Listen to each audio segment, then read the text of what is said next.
তো ক্লাস 12 যারা আমাদের বেঙ্গল বোর্ডের স্টুডেন্ট আছো তাদের জন্য আমি আজকে একটা ভিডিও বানাচ্ছি।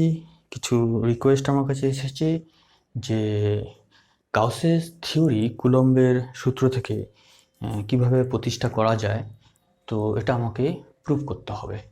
Gauss's law from Coulomb's law, কুলম্বের সূত্র থেকে গাউসের যে ফর্মুলা বা গাউসের যে থিওরি বা গাউসের যে ল, যে গাউসের যে নীতি, সেটা আমরা প্রতিষ্ঠা করব।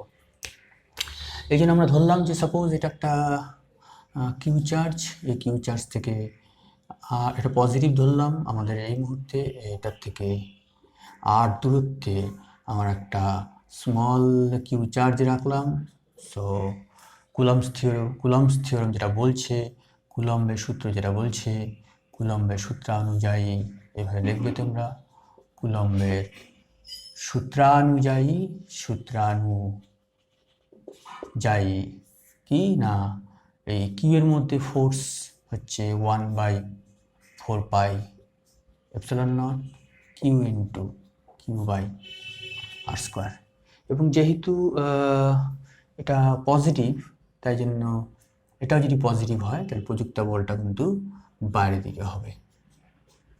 এবার এই পি পয়েন্টে তাহলে তড়িৎ ক্ষেত্র কি, কুলম্বের সূত্র অনুযায়ী প্রাবল্য ই অ্যাট পি প্রাবল্য ই যেটা হচ্ছে সেটা হলো ফোর্স প্রতি একক চার্জের জন্য।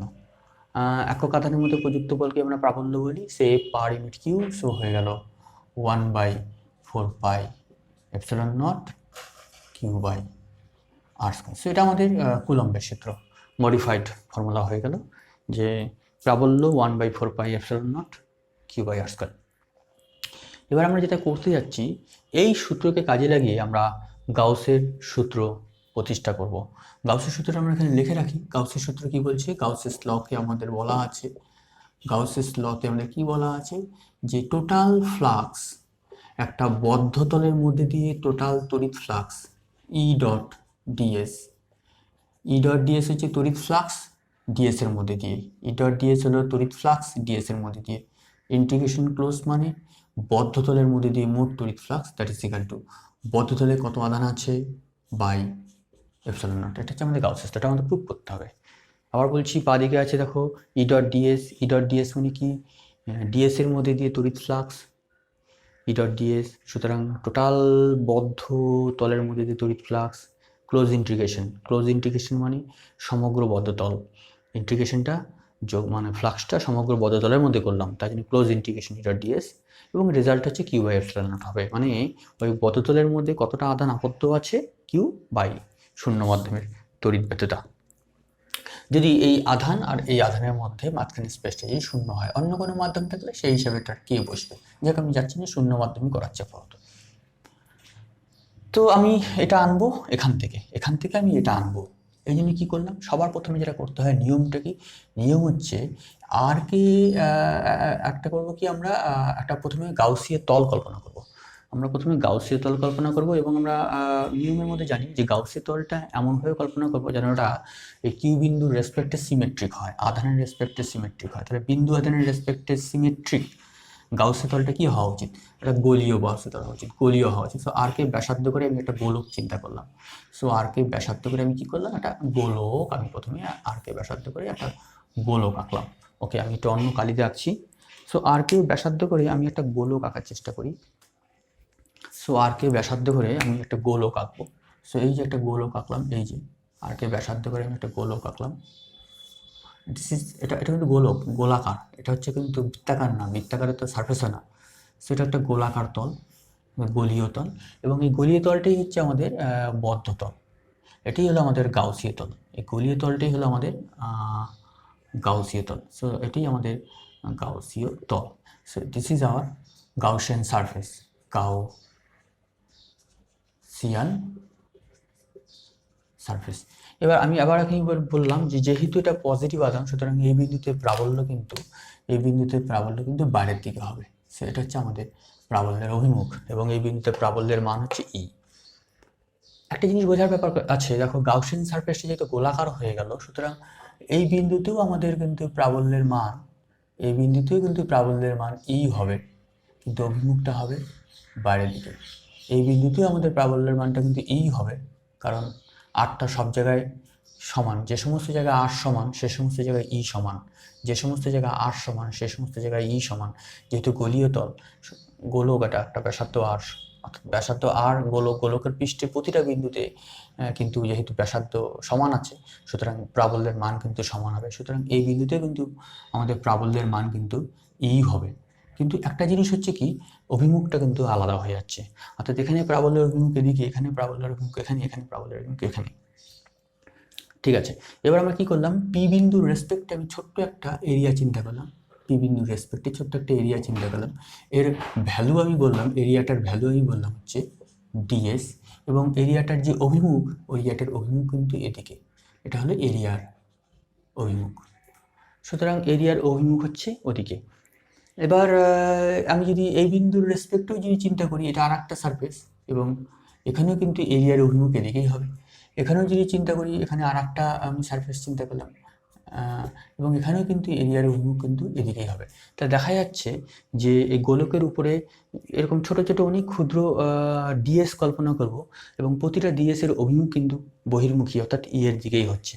ভালো মতো বোঝার চেষ্টা করো। এই যে গোলকটা আছে, গোলকের উপরে যে কোনো বিন্দুতে, গোলকের পৃষ্ঠে যে কোনো বিন্দুর রেসপেক্টে তুমি যদি একটা ডিএস কল্পনা করো, সে ডিএসের অভিমুখটা কিন্তু ই এর দিকেই হবে, বহির্মুখী হবে।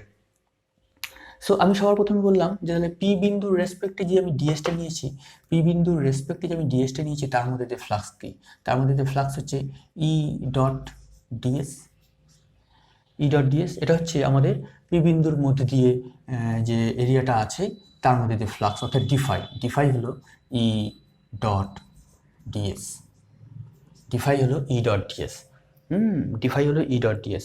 সুতরাং এরকম সমগ্র তলের মধ্যে দিয়ে মোট তড়িৎ, এখানে একটা তল আছে, এখানে একটা তল আছে, এখানে একটা তল আছে, এখানে একটা, এরকম সমগ্র তলের মধ্যে দিয়ে মোট তড়িৎ ফ্লাক্স মানে phi, that is close integration কিন্তু এই যে বললাম E dot ds. E dot ds হচ্ছে এরকম সমগ্র বদ্ধতলের মধ্যে দিয়ে তড়িৎ ফ্লাক্স। প্রথমে ডিএস তলের মধ্যে দিয়ে যে ছোট্ট পি বিন্দুর রেসপেক্টে যে ডিএস, তার মধ্যে যে তড়িৎ ফ্লাক্স হচ্ছে ই ডট ডিএস।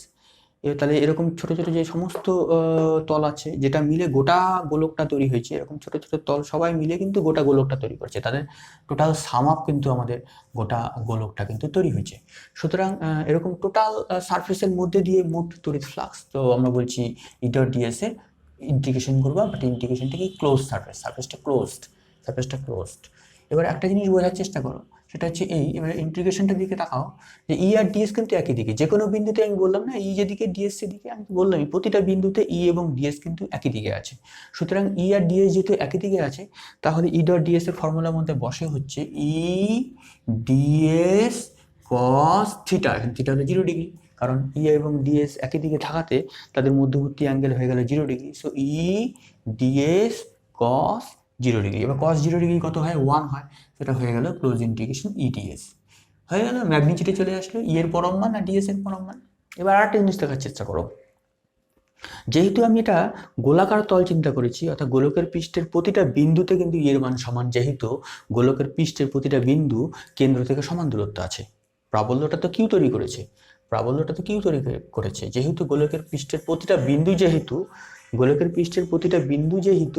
ই থেকে কিউ থেকে সমদূরবর্তী, যেহেতু গোলকের পৃষ্ঠের প্রতিটা বিন্দু কিউ থেকে সমদূরবর্তী, তাই জন্য ই এর মান প্রতিটা বিন্দুতে সমান, অর্থাৎ এটা কনস্ট্যান্ট। যেহেতু এটা কনস্ট্যান্ট, তাই জন্য এটা বেরিয়ে আসলো, রয়ে গেল খালি ক্লোজ ইন্টিগ্রেশন ডিএস। এবার বলো ক্লোজ ইন্টিগ্রেশন ডিএস মানে কি? ক্লোজ ইন্টিগ্রেশন ডিএস মানে এই যে গোলকের যে তল, এই টোটাল যে তলটা তার সাম আপ। হ্যাঁ, এই যে ছোটো ছোটো যে ডিএসগুলো পাওয়া গেছে, ইন্টিগ্রেশন ডিএস মানে এরকম অনেকগুলো ডিএস, এই ডিএস, এই ডিএস, এই ডিএস, এই ডিএস, টোটাল যে ডিএস মিলে গোলকটা তৈরি হয়েছে, তার যোগফল মানে কি, টোটাল সারফেস এরিয়া, তার মানে কি হচ্ছে এটা, so that is equal to 4 pi r square. হলো? তাহলে আমাদের কি বেরোলো, আমাদের বেরোলো যে টোটাল যে ফ্লাক্স হয় ই ডট ডিএস, এই যে টোটাল যে ফ্লাক্সটা হচ্ছে E dot ds, this is nothing but E into 4 pi r square. ব্যাস, এটা আমাদের রেজাল্ট বেরিয়ে গেল। So E into 4 pi r square, এটি হলো আমাদের টোটাল ফ্লাক্সটা কিন্তু বেরিয়ে গেল। এবার যেটা তুমি করবে, এর মধ্যে এই ই এর যে ভ্যালুটা, তার মধ্যে তুমি কুলম্বের যে সূত্র থেকে পেয়েছো সেই ইটা বসিয়ে দাও। অর্থাৎ এই যে বসাচ্ছ, এখানেই তুমি কুলম্বের সূত্রটা অ্যাপ্লাই করলে। এটাতে তুমি কুলম্বের সূত্র থেকে পেয়েছো q by r square into 4 pi r square. এবার কি হলো, এই যে 4 pi r square, 4 pi r square কেটে গেল, কেটে যাওয়াতে কি হয়ে গেল, that is equal to q by epsilon naught হয়ে গেল। সুতরাং আমাদের কি হয়ে গেল, সুতরাং আমাদের রেজাল্ট হয়ে গেল যে close integration E dot ds total flux that is nothing but q by epsilon naught. এই যে আমাদের রেজাল্ট বেরিয়ে গেল। এটাই হলো আমাদের গাউসের থিওরি। বোঝা গেল স্টুডেন্ট? তোমরা বুঝতে পারলে আশা করি। তো ভালো মতো দেখো, ঠিক আছে? এটা হলো গাউসের থিওরি, আমরা প্রুভ করলাম কুলম্বের থিওরি থেকে। ওকে, ঠিক আছে, ভালো মতো বোঝো, না বুঝতে হলে পরে আমাকে আবার জিজ্ঞাসা করো।